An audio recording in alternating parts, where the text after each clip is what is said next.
Everyone has a story. These are the ones that shape the people that I've learned from. I'm Robert, and this is Concrete Conversations. In this podcast, I sit down with people whose leadership has shaped me, either personally or professionally, and ask them 5 simple questions. It's a simple format with real stories, and each answer is 3 minutes or less. Today's guest is Tom Crosby. He's the owner and CEO of Concrete Careers and president of EBS Consulting. TJ leads with patience, service, and intentionality. He's the kind of leader who doesn't chase the spotlight. He just shows up for people and asks, how can I help? And he really means it. Whether he knows it or not, TJ has shaped how I think, live, and lead. Let's get into the conversation. TJ, appreciate your time today. Let's jump right in. What core leadership principles guide you, and how did they discover you? So the first one I'll share is also sort of a life motto, but it's the principle of how can I help? For me, where that has come from is in my life, I've had several mentors who've been very helpful to me and willing to spend time and invest in my growth and take the time to have conversations with me and talk about things that were difficult conversations and not easy to share with others, but they would take the time to listen and give their feedback. I think also just being one of the oldest siblings, being the oldest son, you just naturally find yourself uh, helping out around the house with, home repairs, or we moved a lot, so moving, helping with moving furniture, packing up, and things like that. And it was always kind of right there alongside my dad, working on things.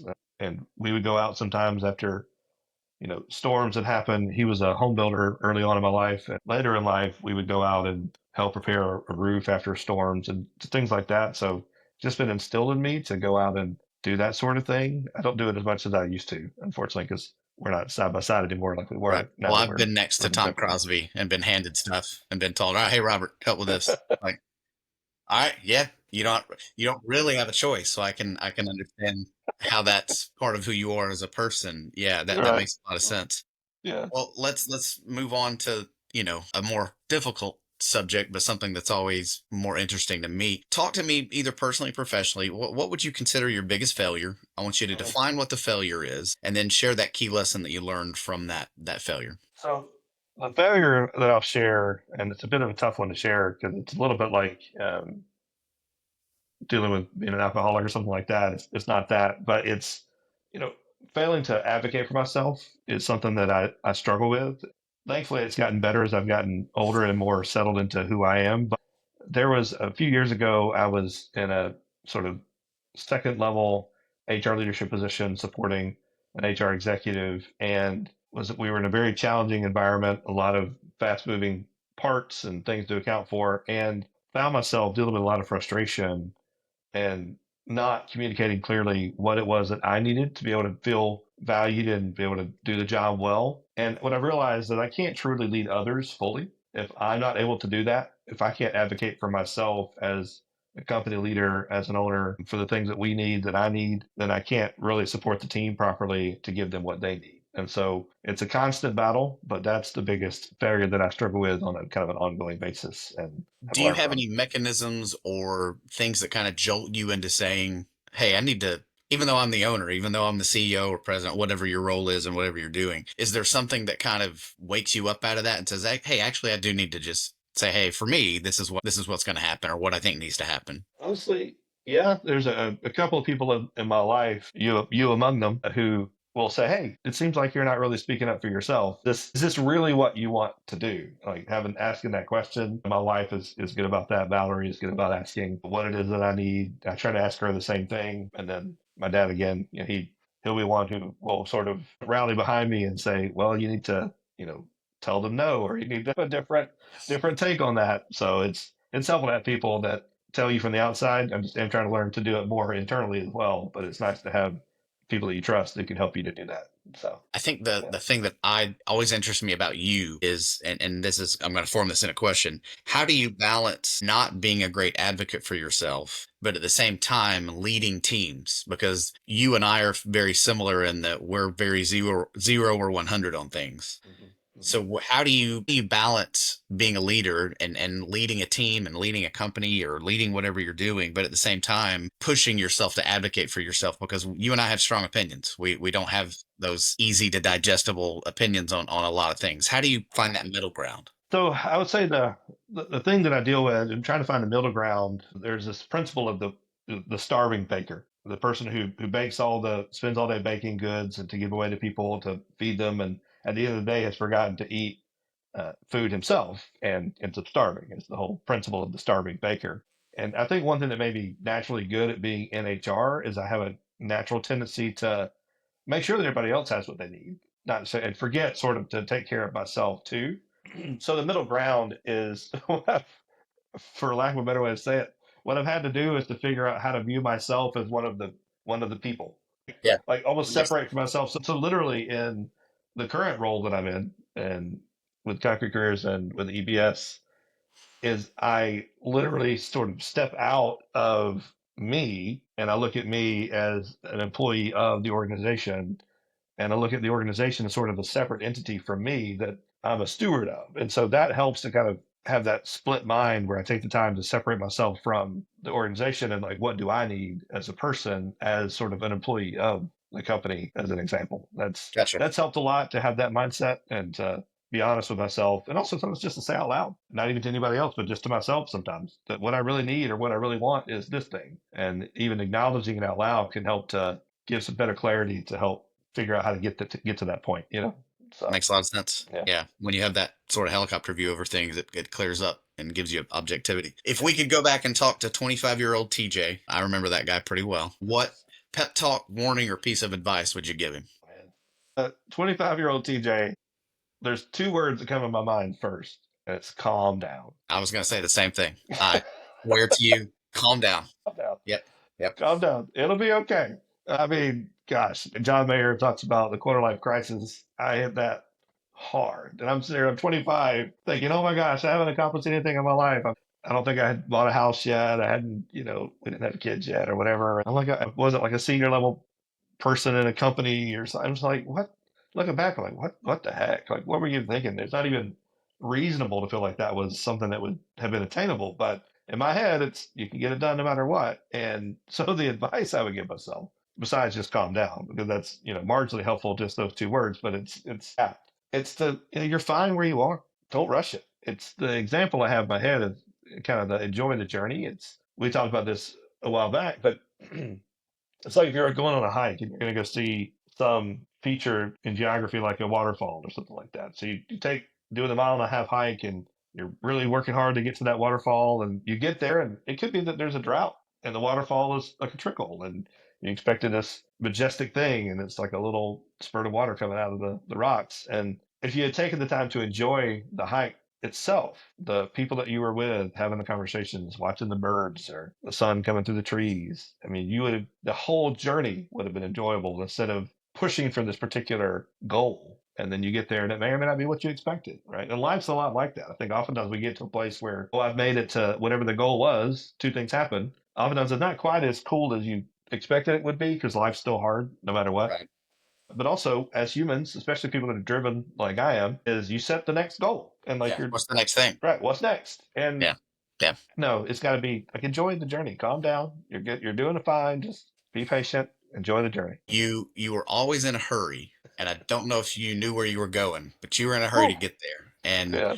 that always struck me. And there's I love to read books that aren't company or boss assigned. The Stormlight Archive, they're one of the Mhm. tenets of one of the groups in there is journey before destination. And that just, when I read that, it unlocked just so much of me. That, and I'm a huge football fan, and learning Nick Saban talking about his process, and that I don't care what the score is. What are we doing? What's the process?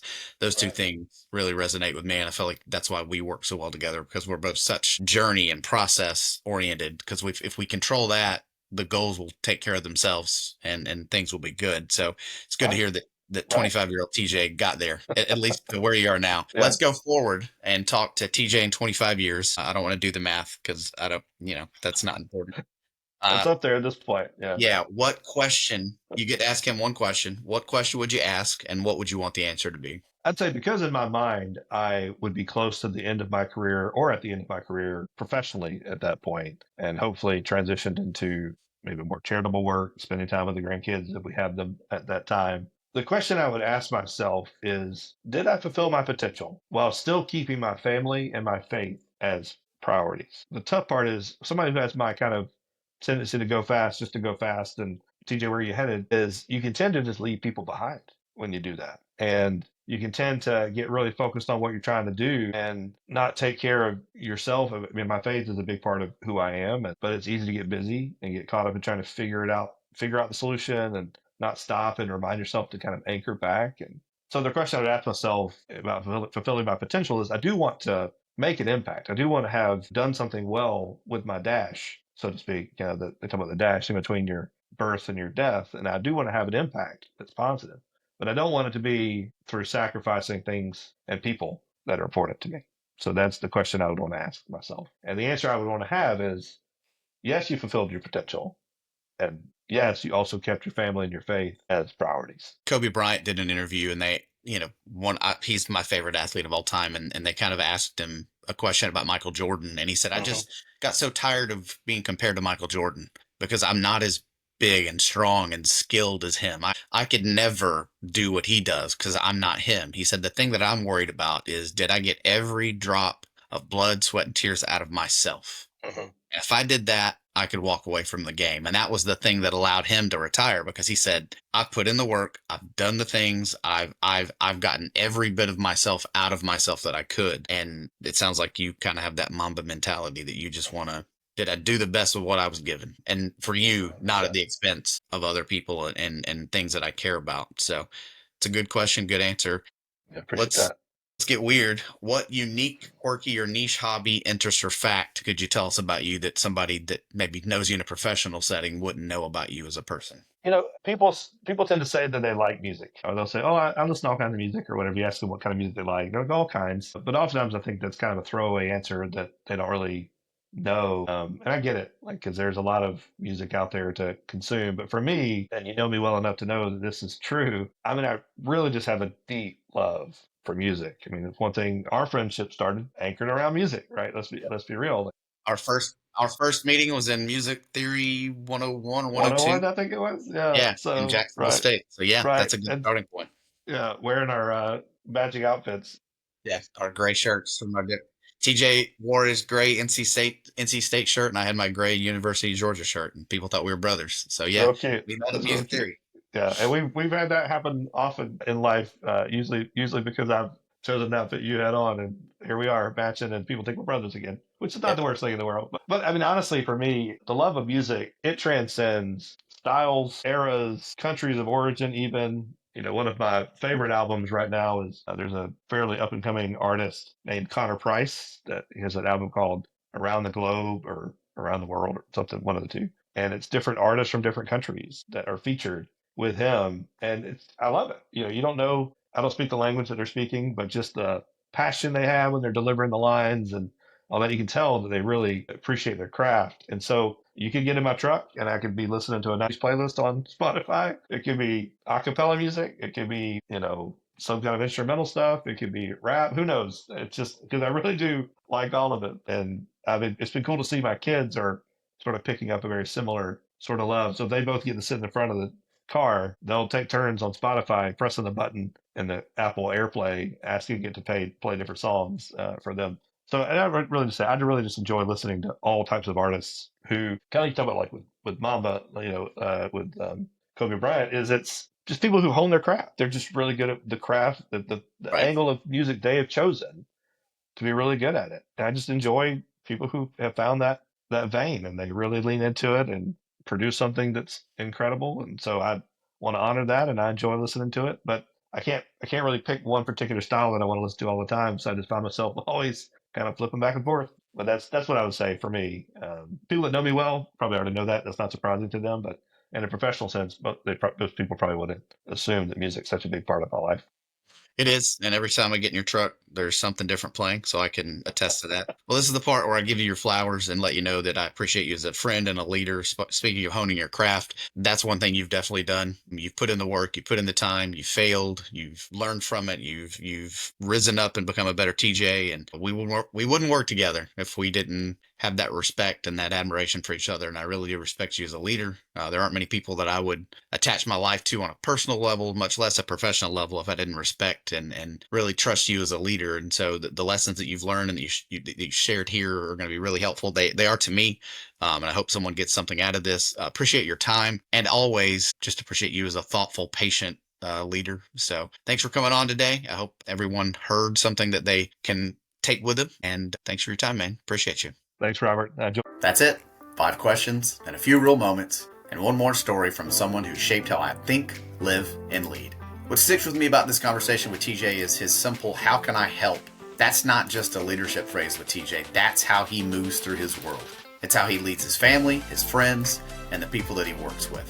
That kind of consistency doesn't happen by accident. It only happens on purpose. If you got something out of this conversation, I hope you'll share it, post about it, or send it to somebody who needs to hear it, or just bring it up in your next conversation. Thanks for making time for this voice. It's one who's definitely shaped mine. I can't wait to share the next conversation with you, but until then, be kind. It's important.